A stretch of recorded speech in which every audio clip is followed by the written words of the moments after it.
Nibyo reka mbasuze kandi mbonera kuba ikaze kuri tariki ya kabiri y'ukwezi kwa Mutarama cyangwa se ukwezi kwa mbere umwaka w'ibihumbi 2026 aho nagiye kugaruka muri studio kuri tariki rero cyangwa se kuri uyu munsi wa none ubwo tugiye kuba twareba amwe mu makuru akomeye cyane cyangwa se bimwe mu bigezweho kugeza kuri uyu munsi nyuma yuko mu by'ukuri twinjiye mu mwaka w'ibihumbi 2026 hari icyo leta ya Repubulika Iharanira Demokarasi ya Kongo irimo itangaza nagereranya no guhiga cyangwa se n'imigabo n'imigambi y'umwaka w'ibihumbi 2026 mu kinyarwanda baca umugani burya ngo urugiye kera ruhinyuza intware ariko kandi kugeza uyu munsi biragaragara yuko hano ku butaka bw'uburasirazuba bwa Repubulika Iharanira Demokarasi ya Kongo bigiye kuba bya bindi bavuze ngo iminsi iba myinshi igahimwa n'umwe. Ibi rero uraza kubyumva muri aya makuru ngiye kuba nakugeza kubera iki ndimo ndavuga gutya ndimo ndabivuga kubwo kuba leta y'Kinshasa yamaze gushyira hanze itangazo rikomeye cyane. Itangazo nk'iri ngiri ngiye kuba nakugezaho rivuga imigabo n'imigambi, rivuga ibijyanye n'ibyo leta y'Kinshasa irimo iravuga, rivuga ibyo leta y'Kinshasa irimo iragenda itegura. Noneho 2026 biragaragara ko n'umwaka mu by'ukuri uruhande rwa guverinoma y'Kinshasa bongeye kwerekana cyangwa se bashaka kugaragaza ko nta mpuhwe bafitiye umutwe wa M23. Ngira ngo ibi mwagiye mubibona ubwo twari mu mpera z'uyu mwaka wa 2025 ushize cyangwa se tumaze kuba twasoza kugeza uyu munsi twamaze gusoza hagiye mubibona biraza bigera muri 2026 mubona uko byifashe. Ngira ngo murabona uko situation igenda ihagarara cyangwa se uko ibintu bigenda bihinduka umunsi ku wundi. FARDC bakomeje kugenda mu by'ukuri bakora udutendo mu bice bigiye bitandukanye, byose bikaba bigaragaza imigabo n'imigambi mu by'ukuri iki gisirikare cya leta ya Kongo FARDC gifite. Ariko kandi nanone mu by'ukuri tudaciye ku ruhande ubutegetsi bwa leta y'Kinshasa bukaba bushinja cyangwa se buvuga yuko abagize itsinda ry'umutwe wa M23 bavuga ko ushyigikiye n'u Rwanda bakomeje kuba bitero ku butaka bw'urasirazuba bwa Kongo, ndetse uyu mwaka wa 2026 mu by'ukuri ukaba ari uwo kugira icyo bakora cyangwa se kugira icyo babikoraho. Biraza kugenda bite, biraza kurangira bite, nibiki uruhande rwa Kinshasa muri rwavuze ku buryo burambuye, ibyo byose ugiye kuba wabikurikirana cyangwa se ugiye kuba wabibona aho uraza kuba ubanye natwe muri aya makuru n'ibiganiro. Biraza kugusaba ikintu kimwe nuko ukanda subscribe cyangwa se s'abone.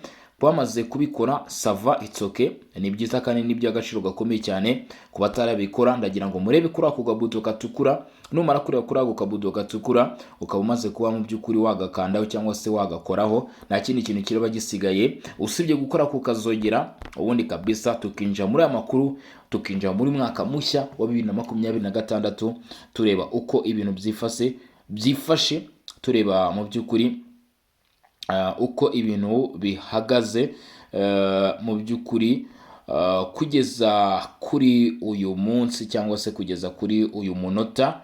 Lieutenant Ligan Mbuyi Kalonji uyu yavuze ko byanze bikunze leta ya Kinshasa ifite imigambi mishya muri mwaka wa 2026. Ariko kandi ibi biravugwa mu gihe na Colonel Nanga muzabikorwa FM21 avuga ko hari gahunda bafite cya muri uyu mwaka wa 2026. Haracu wambaye mu by'ukuri cyangwa se mu by'ukuri ni rwa rugo mavuga ati ruraza gutsinda umugabo rusibe undi, bitewe n'ibivugwa n'imanda mu by'ukuri zombi uko ari ebyiri zigaragara cyangwa se zongeye kongera kuboneka ku mirongo imbere ku rugamba nyuma y'isinwa ry'amasezerano agiye atandukanye ariko atarigeze atanga umusaruro watuma mu by'ukuri iyi mirwano ihagarara. Ndagira ngo mbibutse kuri tariki ya kabiri aribwo hateganyijwe imyigaragambyo kabutindi ikomeye cyane iza kuba. Iyi myigaragambyo ikaza kuba ariyo kwamagana ibikorwa by'umutwe wa M23 mu bice bigiye bitandukanye by'umwihariko bigenzurwa n'uyu mutwe, ariko by'umwihariko umujyi wa Goma. Ibyo sinzi niba ubizi, ariko ayo makuru ugomba kuba wamenya niba ukurikirana Region Info. Reka nkubwire rero uko ibintu byifashe kugeza kuri ubu ngubu cyangwa se uko ibintu bihagaze. Ni itangazo leta Iharanira Demokarasi ya Kongo yaje gushyira hanze. Iri tangazo rero bakaba baje kuba barishyira hanze ubwo twari turimo twinjira muri uyu mwaka mushya wa 2026. Abenshi bavuze bati ibinyamara wabona ari intego, ibinyamara wabona ari imihigo, ibinyamara wabona ari ibyo leta ya Repubulika Iharanira Demokarasi ya Kongo ishaka kuba yakora, dore ko ibintu bitoroshye. Leta ya Repubulika Iharanira Demokarasi ya Kongo yatangaje ku mugaragaro ko irimo iramagana byimazeyo ngo igikorwa cy'u Rwanda cyo gukomeza kwigarurira ndetse no kwagura ubutaka mu burasirazuba bwa Repubulika Demokarasi ya Kongo, by'umwihariko mu mujyi wa Uvira no mu bice bikikije, ngo ibi bikorwa bifatwa nk'igitero gifatika ku bwigenge n'ubusugire bw'igihugu cya Kongo, ndetse bikaba ngo bigeranyije bikomeye n'amategeko mpuzamahanga. Ibi kugeza uyu munsi uruhande rwa Kinshasa ngo rwaba ruvuga ko binyuranyije n'amategeko mpuzamahanga. Ariyo mpamvu mu by'ukuri ubutegetsi bwa Kinshasa bwagiye kenshi busaba ko habaho mu by'ukuri icyo twakwita cyangwa se icyo twasobanura mu by'ukuri nk'ibihano, ariko kugeza uyu munsi ibyo ntabwo byigeze bibaho cyangwa se ntabwo byigeze bifatwa, ariko Kinshasa nyine yari yabashije kuba yabyifuza, nubwo bitafashwe mu by'ukuri uruhande rwa M23 mu by'ukuri kugeza uyu munsi n'ubundi uragenda rusabirwa ibihano. Ariko ku cyo nakubwira cyangwa se ku cyo nabasha kuba nagusobanurira, Leta ya Repubulika Iharanira Demokarasi ya Kongo muri itangazo ivuga ko ngo ibikorwa by'ingabo z'u Rwanda bigaragaza ko ari politike ngo ya leta igamije guhungabanya umutekano w'igihugu, ngo bigatuma habaho ihohoterwa rikabije by'uburenganzira bwa muntu n'ibyaha by'intambara, bigira ingaruka zikomeye ku baturage b'abasivile, ndetse na raporo zitandukanye z'imiryango y'ubutabazi n'inzego za leta zigaragaza ko ngo abaturage barenga 500 bimuwe ku ngufu, kandi abantu barenga 1500 bamaze kwicwa kuva mu ntangiriro z'ukwezi k'Ukuboza, no kuvuga ukwezi kwa 12 gushize k'umwaka ushize, cyane cyane mu gace ka Fizi na Kamanyora. Raporo z'ibitangazamakuru, abashakashatsi n'imiryango itegamiye kuri leta bavuga ko kuva iyi mirwano yatangira mu kwezi kwa kangahe, mu kwezi kwa 12 umwaka ushize, ngo abana 1500 bose bamaze kuba baburira ubuzima bwabo muri ibi bikorwa. Leta ya Repubulika Iharanira Demokarasi ya Kongo inabarizwamo ibibazo irimo iramagana kandi icecekesha mu by'ukuri ntabonebwe imiryango mpuzamahanga n'abafatanyabikorwa bayo batagize igikorwa gifatika n'igitutu gihagije ku Rwanda, nubwo hari ibimenyetso bifatika by'icyo gitero. Bavuga ko ngo mu by'ukuri kwicecekera kuri ibi bikorwa ari ukwihanganira ubwicanyi n'ubugizi bwa nabi bikorerwa abaturage b'inzirakarengane. Kubera iyi mpamvu, Leta ya Repubulika Iharanira Demokarasi ya Kongo irasaba ko ingabo z'u Rwanda ngo zava ako kanya mu buryo bugaragara kandi nta mananiza mu bice byose bya Kongo zigaruye, hashingiye ku myanzuro ya Loni, cyane cyane icyemezo nimero 2473 cy'inama y'umutekano ndetse n'amasezerano y'amahoro ya Washington, inasaba ko ibikorwa byose by'ihohoterwa bikorerwa abasivile bihagaragara ako kanya. Ahanga kugeza uyu munsi rero, cyangwa se kugeza kuri munota niba udukurikiranye, mu by'ukuri menya ko hari gahunda y'uko rwose ugomba kuba wavugana n'inshuti n'abavandimwe mu gihe mwaburanye. Jya muri komenti utwandikira cyangwa se utwandikire groupe yacu ya WhatsApp, mu by'ukuri dugutangire ubutumwa. Leta ya Repubulika Iharanira Demokarasi ya Kongo ngo yaba yongeye gushimangira ko ifite ubushake bukomeye bwo gusubiza ubutegetsi bwa leta ku butaka bwose bw'igihugu, gukomeza inzira zose za diplomasi, za politiki n'iz'ubutabera, no gukurikirana abakoze n'abategetse ibi byaha byose nta n'umwe usigaye, kugira ngo baryozwe ibyo bakoze. Kuko ahangaha mu by'ukuri bavuga ko ibyo bakoze atari byo, cyangwa se bitafite igisobanuro cyanyacyo cyangwa se cy'ukuri. Kugeza uyu munsi rero, mu gihe imirwano igikomeje muri bimwe mu bice bigiye bitandukanye byaha ku butaka bw'uburasirazuba bwa Repubulika Iharanira Demokarasi ya Kongo, amwe mu makuru yakomeje kugenda amenyekana nuko mu by'ukuri ubwo ibi biza kuba bitangiye cyangwa se biza kuba bifunguye, bishoboka ko cyangwa se bitanga amahirwe make cyane ko mu by'ukuri uruhande rwa M23 rwaza kubona ubwinyagamburiro. Ingabo z'u Burundi bati turazamuka, FARDC bati turazamuka, Wazalendo bati turahari. Ibi byose bigasoza FARDC irimo itangaza ko Rwanga na Kigongo byaba byamaze kugera mu maboko ya Uvira. Si ibyo bice byonyine gusa byavuzwemo imirwano cyangwa se byagaragayemo urugamba, ahubwo FARDC batangaje ko kuwa kabiri ku itariki 30 Ukuboza bongeye gufata utundi duce tubiri mu gace ka Uvira muri Kivu y'Amajyepfo, Rwanga ndetse na Kigongo, nk'uko byatangajwe n'umuvugizi wa Perezida Sukura ya kabiri y'Amajyepfo, Kivu y'Amajyepfo, Ritona Riga. Uko kwigarurira kwakurikiyeho nyuma yo kwigarura mu imidugudu ya Makobora ya mbere ndetse na Makobora ya kabiri mu minsi mike yashize, aho banagaragaje ko nibura abasirikare 5 ba M23 bitwaje intwaro bishize mu maboko ya FARDC. Nyamara amakuru menshi ngo aturuka muri Uvira yavuga ko ngo ingabo za M23 zongereye imbaraga kuwa kabiri ku itariki 29 Ukuboza, ku cyumweru ku itariki 28 Ukuboza. Umuvugizi w'igisirikare Major General Sylvain Ekenge yavuze ko igisirikare cyongeye kwigarurira imidugudu ya Makobora ya mbere, Makobora ya kabiri mu gace ka Fizi. Avuga ko imirwano yakomeje nko mu birometero 7 uvuye aho iyi yari kubera, bityo nta mpamvu cyangwa se nta cyatuma abaturage mu by'ukuri baza kuba benshi kugira ngo bakurikirane ibijyanye n'uyu muhango. Ariko kandi nanone Kiliziya Gatolika hari ibyo yavuze, imana zigiye zitandukanye hari ubutumwa buzagiye zitanga ku bijyanye no kugira iki no kwitoreza iki kibazo. Barwanyi bataramu kazi mbibutsa ko twaje mu by'ukuri mu masaha yisumuye cyangwa se mu masaha akuze cyane, ari nayo mpamvu mboneye kugenda mbiseguraho nyuma yuko mu by'ukuri igihe tuba twagiye twongeraho gake gake bitewe n'impamvu runaka. Andi makuru wagenda atugeraho kugeza kuri iyi saa cyangwa se kugeza kuri uyu munota, nk'uko mu by'ukuri ibyuma byacu bikomeje kugenda bibitwereka cyangwa se bibidusobanurira. Mu by'ukuri ati Abanyafurika amahoro yacu cyangwa se mu by'ukuri kugira ngo twumve tubanye dutuje, Leta ya Repubulika Iharanira Demokarasi ya Kongo bita Cardinal Ombongo yavuze ati umva mbabwiza ukuri, akabando k'iminsi gacibwa kare kandi kakabikwa kure. Ati reka mbahe ububwino kandi mu by'ukuri buzagira icyo bubafasha mu minsi izaza. Ati ikintu ugomba kuba wamenya cyangwa se ugomba kuba wasobanukirwa mu magambo make, turetse ibyo yavuze ko mu by'ukuri hagomba kugira umuntu ugira inkoni y'ubushumba byanze bikunze. Reka rero mbabwire ni mu by'ukuri kugeza kuri ubu ngubu, nubwo mwumva uyu yavuze atya Cardinal, ntiwirengagize yuko ku butaka bw'Uburasirazuba bwa Repubulika Iharanira Demokarasi ya Kongo birimo birushaho kugenda bikomera, birimo birushaho kugenda bikara, kandi mu by'ukuri bikara cyane, apana ibyo gukara ku buryo bworoheje. Mu yandi makuru mu gihe tukiri hano mu karere ka Afurika y'ibiyaga bigari, tunyarukiye mu gihugu mu by'ukuri hano cy'abaturanyi cy'u Rwanda, impunzi z'Abanyekongo ngo zibarizwa mu nkambi zo mu Rwanda zaba zakoze imyigaragambyo y'amahoro ngo yo kwamagana amagambo y'urwango aherutse kuvugwa na General Major Sylvain Ekenge, wabaye umuvugizi w'igisirikare cya Leta ya Repubulika Iharanira Demokarasi ya Kongo.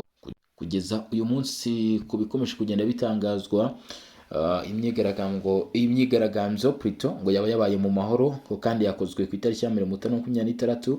Imwe yabereye mu nkambi ya Mahama yo mu karere ka Kirehe ndetse no mu ya Kigeme mu karere ka Nyamagabe, aho izi mpunzi zakoze urugendo rwo kwamagana aya magambo zizenguruka inkambi yose. Ku itariki 27 Ukuboza no 25 nibwo Major General Ekenge yatumiwe kuri televiziyo y'igihugu ya Repubulika Iharanira Demokarasi ya Kongo mu kiganiro cyasobanuraga uko umutekano mu by'ukuri wifashe cyangwa se uhagaze mu burasirazuba bwa Kongo, cyane cyane mu bice biri kuberamo imirwano mu ntara ya Kivu y'Amajyepfo. General Major Sylvain Ekenge yavuze amagambo yibasira urwango rw'Abatutsi, agera naho avuga ko ngo gushyingirwa n'umututsikazi bisaba kwitonda, kuko mu gihe icyo babyarana azana umugabo ndetse na bene wabo bakaba ari bo babyarana. Ni amagambo yagaragaje uburyo urwango ku Batutsi rw'ubutegetsi bwa Repubulika Iharanira Demokarasi ya Kongo rwarenze inkombe, ku buryo rwageze ndetse no mu basirikare bashinzwe kurinda abaturage amagambo yatumye Repubulika Iharanira Demokarasi ya Kongo ishyirwaho igitutu gikomeye mu kwiyemurutsa General Major Sylvain Ekenge ahagarikwa ku mirimo ye.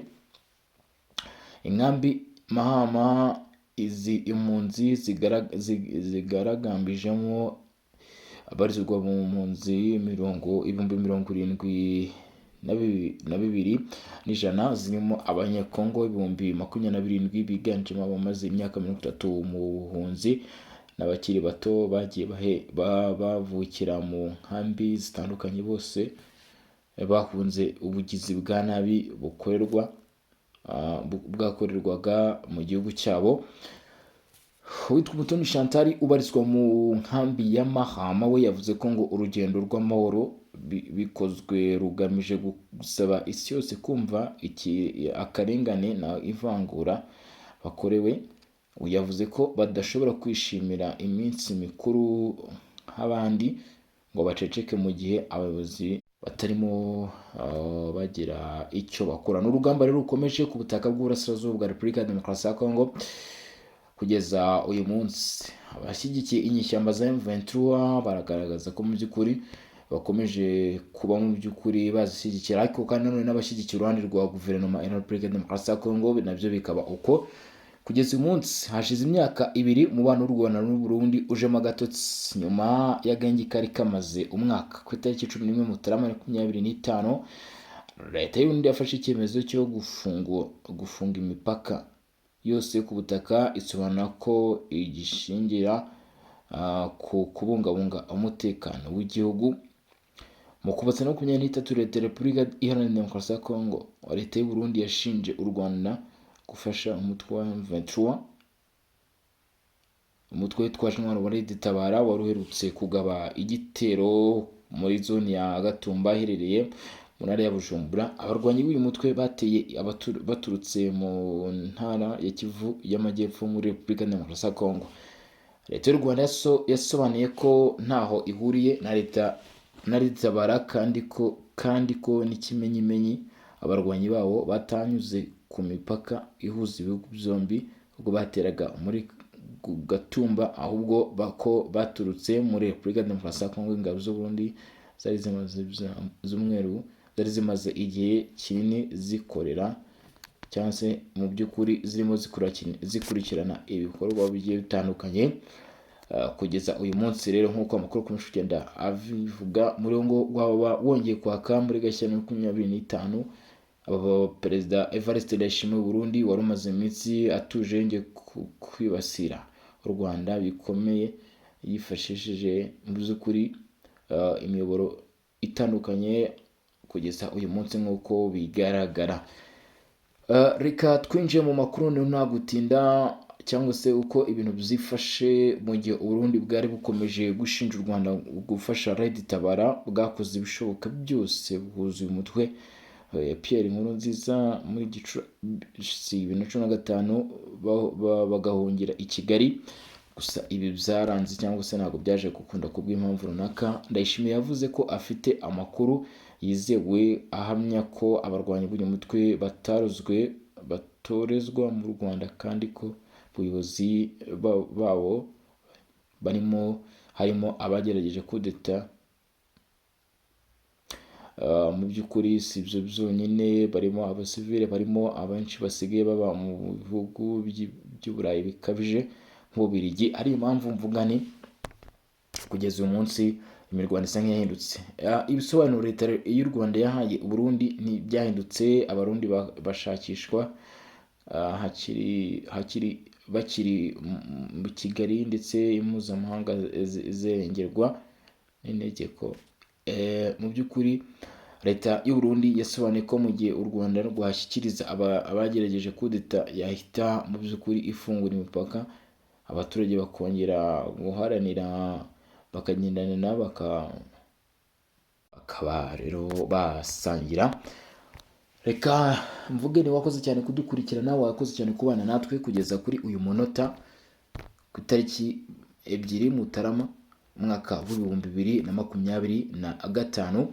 tujye kuba rero twafata iminota mbashimire cyane kandi bifurize kugubwa neza aho muri bice bigiye bitandukanye mu turere tugiye dutandukanye abashe kubana natwe cyangwa se guhuza natwe mugana amakuru tugenda tubagezaho live. Reka bambwire ni mwakoze cyane kandi ni by'agaciro gakomeye cyane. Ubu rero mu by'ukuri tukaba tugiye gukurikirana ibindi turebe nabyo uko byifashe, hanyuma ikindi kintu cyiza gukuraho mu by'ukuri kugeza uyu munsi ni ukwitega ibishobora kuba byaba. Naho kandi ku bijyanye n'ubuzima busanzwe turi bakuru twese dukurikiranye ibiganiro n'amakuru, mu by'ukuri mwitegure cyangwa se mukomeze guhirwa n'amakuru n'ibiganiro tugenda tubagezaho. Turaza gusubira mu masaha ari imbere ubwo tuza kuba tureba update y'ibigezweho ndetse n'andi makuru agiye atandukanye. Ni Bosco Mutaramu cyane, iyi na Radio Info.